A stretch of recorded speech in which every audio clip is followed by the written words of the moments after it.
बॉलीवुड की सबसे mysterious actress कौन थी, कहां से आई थी और कहां चली गई, सब कुछ है। आज भी रहस्य। वह थी बला की खूबसूरत। सभी लोग उनके लुभावने अंदाज के दीवाने थे। जब वह पर्दे पर आई तो सभी लोग उनकी तरफ आकर्षित हो गए, लेकिन जब वह डरावने अंदाज में आई तो लोग उनके लिए पागल हो गए। इस हीरोइन ने गिनती की फिल्में की, लेकिन अपने हर फिल्म में अपनी खूबसूरती का जो जलवा बिखेरा आज तक लोग भूल नहीं पाए। लेकिन कौन थी वह हीरोइन, क्या था उनका असली नाम और कैसे वह बॉलीवुड से अचानक गायब हो गई, सब कुछ रहस्य बना हुआ है। चलिए जानने की कोशिश करते हैं कि आखिर इस रहस्यमयी अदाकारा के पीछे की सच्चाई क्या थी। आज हम बात कर रहे हैं बॉलीवुड की एक ऐसी हीरोइन के बारे में जिनकी खूबसूरती के सभी दीवाने थे। इनका असली नाम क्या था आज तक किसी को पता नहीं चल पाया, लेकिन इन्होंने फिल्मों में एंट्री जैस्मिन के नाम से की थी। वह अपनी हर आने वाली फिल्म के साथ और ज्यादा खूबसूरत नजर आने लगती थी और लोग उनकी तरफ और ज्यादा आकर्षित होने लगते थे। फिल्म में काम करने वाली इस हीरोइन की जिंदगी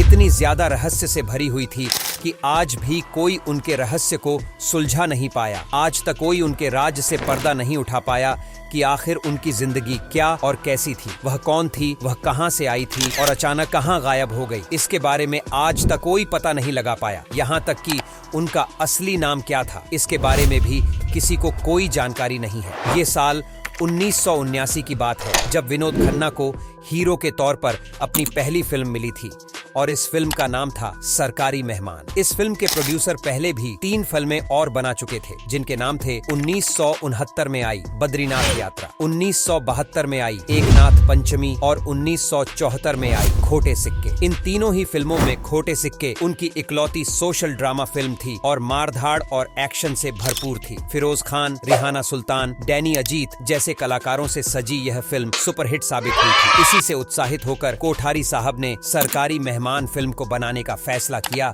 और इस फिल्म के लिए एक हट्टे कट्टे सुंदर नौजवान की तलाश करने लगे। इसके लिए उन्हें विनोद खन्ना उनकी फिल्म के हीरो के तौर पर मिल गए थे, लेकिन अभी भी हीरोइन की तलाश जारी थी और वह एक खूबसूरत और गांव की गोरी की तलाश कर रहे थे। तभी एक दिन वह जा टकराए जैस्मिन से। हालांकि जैस्मिन एक ऐसे परिवार से थी जिनका फिल्मों से दूर दूर तक कोई नाता नहीं था, लेकिन कोठारी साहब ने जैस्मिन को हीरोइन बना दिया था और अपनी फिल्म सरकारी मेहमान के लिए उन्हें साइन कर लिया। यह फिल्म 1979 में रिलीज हुई, जिसमें बाली उमर और सुंदर काया वाली जैस्मिन पर कई गाने फिल्माए गए। इस फिल्म में जैस्मिन गांव की गोरी तो लग रही थी, लेकिन बेहद ही सुंदर और आकर्षक नजर आई थी। इस फिल्म में जितने भी गाने उनके ऊपर फिल्माए गए, उनमें रविंद्र जैन ने अपना संगीत दिया था। जैस्मिन की यह पहली फिल्म थी और इसके पहले उन्होंने किसी भी तरह का कोई रोल या एक्टिंग नहीं की थी, लेकिन उन्होंने इस मौके को बहुत अच्छे से भुनाया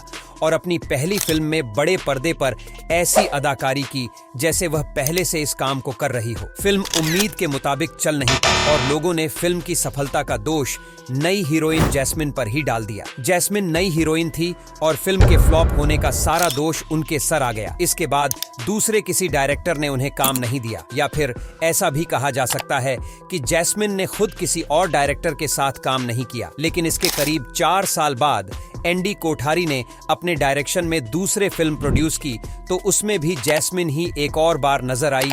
इस फिल्म का नाम था डाइवोर्स। 1985 में आई फिल्म एक रोमांटिक ड्रामा थी, जिसके मुख्य अभिनेता थे गिरीश कर्नाड और लीड हीरोइन थी शर्मिला टैगोर। जैस्मिन को सह कलाकार विजेंद्र घाटके के साथ उतारा गया था और इस फिल्म में भी जैस्मिन ने काफी अच्छी एक्टिंग की थी। अब तो जैस्मिन और ज्यादा खूबसूरत और आकर्षक हो गई थी और पर्दे पर बेहद अच्छी नजर आती थी, लेकिन इस फिल्म में उनका किरदार बहुत ही सीधा साधा था, इसीलिए किसी ने भी उन्हें इस फिल्म में नोटिस नहीं किया।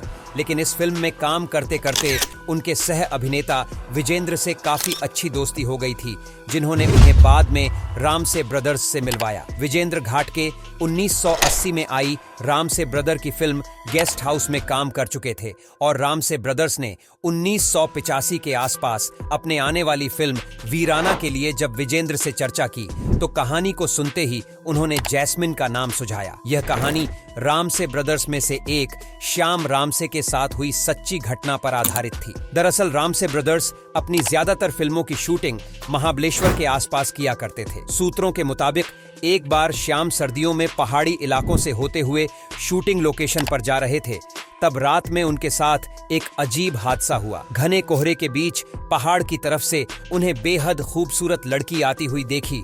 उसके चेहरे पर एक रहस्यमयी मुस्कान थी और उसकी बड़ी बड़ी आंखें बेहद ही सुंदर और आकर्षक लग रही थीं। लेकिन इस वीराने में उसका वहां होना किसी बड़े रहस्य से कम नहीं था। श्याम उस वक्त तो वहां रुकने की हिम्मत नहीं कर पाए, लेकिन इस दृश्य को उन्होंने पर्दे पर उतारने का फैसला किया। वीराना की पूरी कहानी उसी रहस्यमयी लड़की के इर्द गिर्द लिखी गई, जिसे बाद में चुड़ैल के रूप में बदलते हुए भी दिखाया गया। रामसे ब्रदर को ऐसे ही खूबसूरत और बड़ी बड़ी आंखों वाली लड़की की जरूरत थी जो बिल्कुल फ्रेश हो, क्योंकि जैस्मिन पिछले 5 सालों में काफी बदल चुकी थी। इसीलिए वह उनकी पहली पसंद बन गई। रामसे ने उन्हें सलाह दी कि वह थोड़ा और वजन बढ़ा ले ताकि फिल्म में सेक्सी और बोल्ड नजर आए। डायरेक्टर ने जैसा कहा, जैस्मिन ने वैसा ही किया। विजेंद्र भी इस फिल्म में एक महत्वपूर्ण भूमिका में थे, लेकिन लीड रोल में थे टार्जन फिल्म के हेमंत बिर्जे। कहानी की डिमांड के मुताबिक हीरोइन को जमकर एक्सपोज करना था। उधर जैस्मिन को भी समझ आ गया था कि अगर उन्हें फिल्मों में किरदार निभाने हैं तो ग्लैमरस किरदार निभाने होंगे। उन्होंने भी इस फिल्म को साइन कर लिया और अपनी पहचान बनाने के लिए उन्होंने इस फिल्म के लिए कई बोल्ड सीन शूट करवा लिए, चाहे वह बेडरूम सीन हो या बाथरूम। जहां जहां और जैसे जैसे उन्हें बोला गया, उन्होंने वैसे वैसे सीन शूट करवा दिए और डायरेक्टर की डिमांड को पूरा करती गई। जब यह फिल्म रिलीज हुई तो पूरे बॉलीवुड में हंगामा मचा दिया। जैस्मिन की खूबसूरती और उनके द्वारा किए गए बोल्ड सीन को देखकर सभी हैरान रह गए।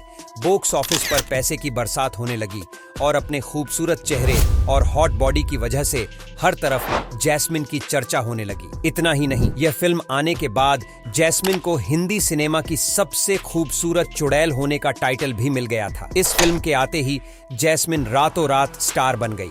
फिर एक दिन जैस्मिन की खूबसूरती के दीवाने ने उसे फोन किया। इसके बाद वह इतना डर गई कि उन्होंने घर से निकलना ही बंद कर दिया। ये फोन था एक अंडरवर्ल्ड डॉन का, जिसे उस जमाने में सब जानते थे। वह डॉन जैस्मिन का इतना दीवाना था कि उसे पाने के लिए किसी भी हद से गुजरने के लिए तैयार था। कहते हैं कि उस डॉन के डर से जैस्मिन ने रातों रात भारत छोड़ दिया और अमेरिका चले गई। वहां जैस्मिन गुमनामी की जिंदगी गुजारने पर मजबूर हो गई। कुछ लोगों का यह भी कहना था कि जैस्मिन जॉर्डन चली गई और वहां योग सिखाने लगी। 2018 में एक प्रेस कॉन्फ्रेंस में श्याम रामसे ने यह खबर फैला दी थी कि जैस्मिन इंडिया में ही है और उनकी फिल्म वीराना पार्ट 2 में नजर आने वाली है। लेकिन अगले साल ही श्याम रामसे का निधन हो गया और जैस्मिन के फैंस का इंतजार अधूरा रह गया। कहते हैं कि उनका नाम जैस्मिन था ही नहीं। पर्दे पर इस नाम से रोल निभाने की वजह से उनका नाम जैस्मिन ही पड़ गया था, लेकिन उनका असली नाम कुछ और था। लेकिन उन्होंने अपनी पहली फिल्म के क्रेडिट में भी अपना नाम जैस्मिन ही बताया था। इसी वजह से इनका नाम और ज्यादा रहस्य बन जाता है। कुछ लोग कहते हैं कि वह मुस्लिम थी, लेकिन कुछ लोग उन्हें पंजाबी भाटिया परिवार का बताते हैं। लेकिन अफसोस की बात है कि जैस्मिन या उनके परिवार का कोई भी आदमी उनके बारे में सटीक जानकारी देने के लिए मौजूद नहीं है और वह किसी रहस्यमयी परी की तरह गायब हो चुकी है। जैस्मिन कौन थी, कहां से आई थी और कहां चली गई, इसके बारे में कोई पता नहीं लगा पाया। लेकिन अपनी फिल्म वीराना के जरिए वह लोगों के दिलों में अपनी छाप छोड़ गई और हमेशा बॉलीवुड की सबसे खूबसूरत चुड़ैल बनी रहेगी।